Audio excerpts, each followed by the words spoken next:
बात नेपाल की, जहां भी हिंदुत्व के लिए क्रांति की मशाल लगातार जल रही है। वहां दो मांगे हैं, हिंदू राष्ट्र की मांग और राजतंत्र की मांग, और इसी को लेकर शुरू हुआ विरोध प्रदर्शन अब और तेज होते जा रहे हैं। काठमांडू में राजशाही के समर्थक सड़कों पर उतरे और सरकार विरोधी नारे लगाते हुए पीएम आवास और संसद भवन का घेराव।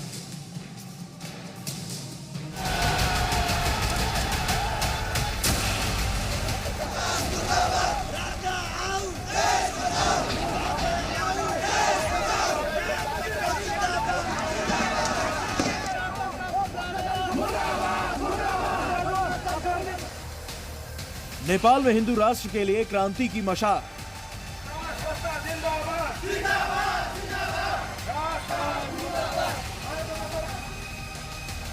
लोकतंत्र से इनकार, राजतंत्र की पुकार।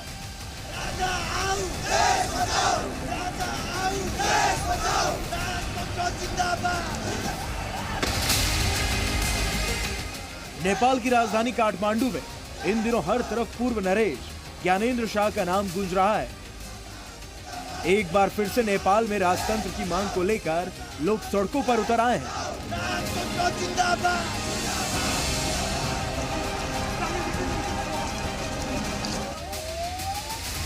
नेपाल को एक बार फिर से हिंदू राष्ट्र बनाने के लिए जोरदार प्रदर्शन हो रहा है और जुलूस निकाले जा रहे हैं।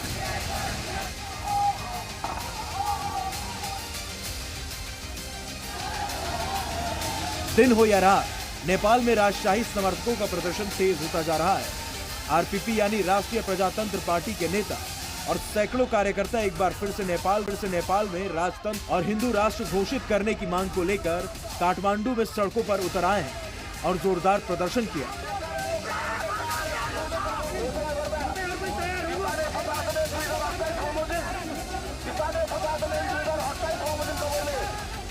ये विरोध प्रदर्शन प्रधानमंत्री आवास और संसद भवन परिसर के पास किया गया, जिसमें आरपीपी के कार्यकर्ता भारी तादाद में नजर आए और उन्हें रोकने के लिए पूरे इलाके में बैरिकेडिंग की गई थी, लेकिन प्रदर्शनकारी रुके नहीं। सिंह दरबार के संसदीय परिसर में किए गए इस विरोध प्रदर्शन की इजाजत नेपाल के गृह मंत्रालय की तरफ से नहीं दी गई थी, जिसकी वजह से इसे गैर कानूनी करार देते हुए आरपीपी नेताओं को गिरफ्तार कर लिया गया।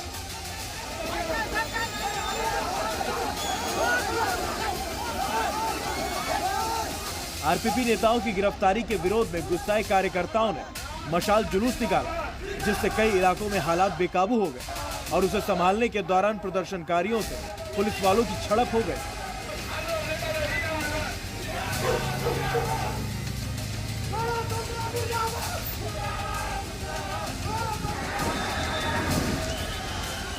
इस विरोध प्रदर्शन की शुरुआत 9 मार्च 2025 को हुई थी, जब काठमांडू के त्रिभुवन इंटरनेशनल एयरपोर्ट पर करीब 10,000 लोगों ने नेपाल के पूर्व राजा ज्ञानेंद्र शाह के समर्थन में नारे लगाते हुए राजशाही वापस लाने की मांग की थी।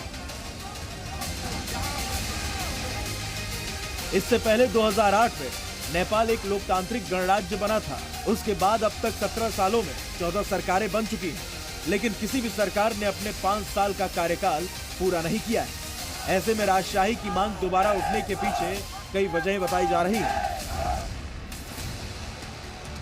लोकतंत्र में नेताओं के आपसी टकराव और भ्रष्टाचार ने देश को कमजोर किया। 17 साल के दौरान नेपाल की 14 सरकारों की व्यवस्था से लोगों का भरोसा उठा। पिछले कुछ साल के दौरान नेपाल में भ्रष्टाचार के 58% मामले बढ़े हैं, जिसमें 50% प्रधानमंत्री और राष्ट्रपति कार्यकाल से जुड़े लोग या संगठनों से जुड़े। राजशाही के समर्थकों का मानना है कि राजा के शासन में भ्रष्टाचार कम होगा और राजशाही हटने के बाद से नेपाल की घटी जीडीपी की रफ्तार भी बढ़ेगी।